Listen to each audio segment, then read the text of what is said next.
Les créateurs de Floaté reviennent sur l'offre très étonnante que leur a faite Anthony Bourbon dans Qui veut être mon associé?, ce mercredi 25 janvier, et dévoilent comment a évolué leur entreprise depuis l'émission.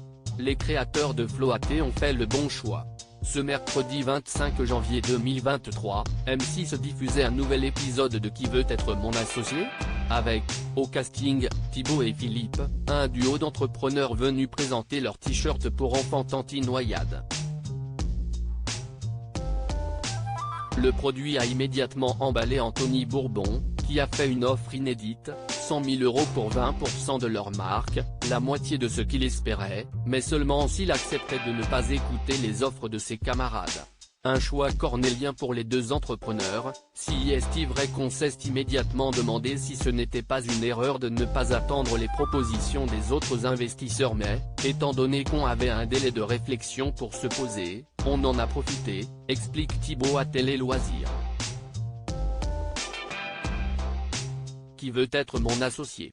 Les créateurs de Floaté prennent Anthony Bourbon à son propre jeu. Le Toulousain raconte également la façon dont se sont passées les concertations avec son associé. Moi je lui ai dit, je pense qu'il est en train d'essayer de faire un braquage et donc qu'il y a de meilleures offres qui viennent derrière.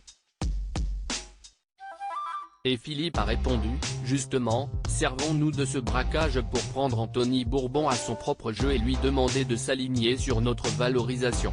Une stratégie qui a marché puisque l'investisseur a accepté d'obtenir les 20% des parts, contre 200 000 €.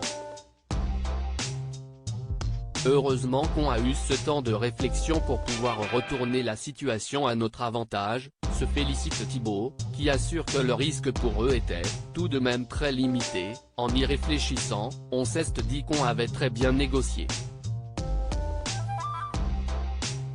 Et on voit bien que les autres investisseurs n'attendaient qu'une chose, si qu'Anthony dise qu'il ne s'alignait pas, pour qu'ils puissent parler à leur tour, remarque-t-il. Les premiers clients de Floaté seront livrés au mois de mars une fois ce juteux marché conclu. Thibaut se réjouit de voir Floaté poursuivre son bout de chemin, notamment grâce à une première campagne de prévente à succès sur la plateforme de financement participatif, Ulule. On a même dépassé notre objectif. L'entrepreneur confirme aussi que la fabrication des t-shirts est en cours et que les premiers clients seront livrés au mois de mars, donc tous ceux qui passent commande jusqu'en mars seront livrés avant l'été. S'ils regrettent de s'être positionnés trop en retard pour que l'on trouve leurs équipements dans les rayons des grandes surfaces de sport cette année, tout cela devrait être mis en place pour 2024. On va proposer de nouveaux produits toujours autour de la protection des risques et des accidents, promet enfin l'entrepreneur qui préfère rester discret, par peur de la concurrence visiblement très féroce. À lire aussi Qui veut être mon associé?